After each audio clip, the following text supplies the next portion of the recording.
دايما يوم الأجازة عندي عادة إن أصحى بدري وأفطر فطار خفيف وأنزل أخد نفسي معايا شوية ونتمشى.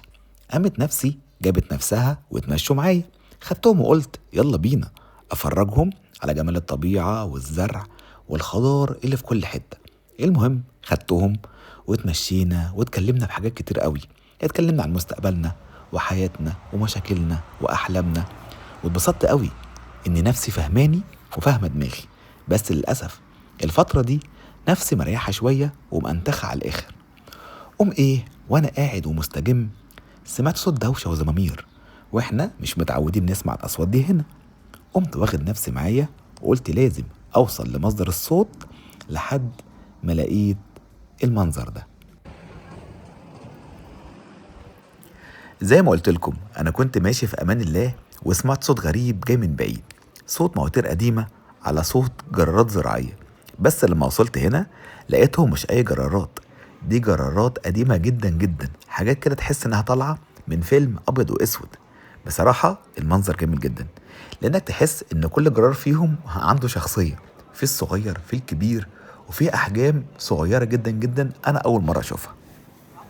انا اصلا ما كنتش فاهم في ايه، قلت يمكن دي مظاهرة، يمكن احتفال، يمكن سباق جرارات. بس واضح ان الناس هنا بتحب الحاجات القديمة جدا وبتحافظ عليها بشكل غريب. والحقيقة المنظر لذيذ جدا. الموضوع بالنسبة لي كله عشوائي ومش مرتب، بس دي من الحاجات الحلوة فعلا في اوروبا، انك ممكن تنزل تتمشى عادي جدا فتلاقي نفسك داخل على مهرجان جرارات زراعية من غير اي مقدمات. بصراحة انا اتبسطت جدا بالمشهد وحبيت اصور لكم الاجواء زي ما هي، شكل الجرارات القديمة وجمالها. هسيبكم بقى مع الفيديو تتفرجوا على جرار جرار وتقولوا لي رأيكم في اخر الفيديو. ولو كنت مكاني كنت هتصور الايفنت ده ولا كنت هتكبر دماغك وتقولي يا عم ايه الجنان اللي احنا فيه ده، واللي يمشي ورا جرارات عشان يصورها؟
buongiorno.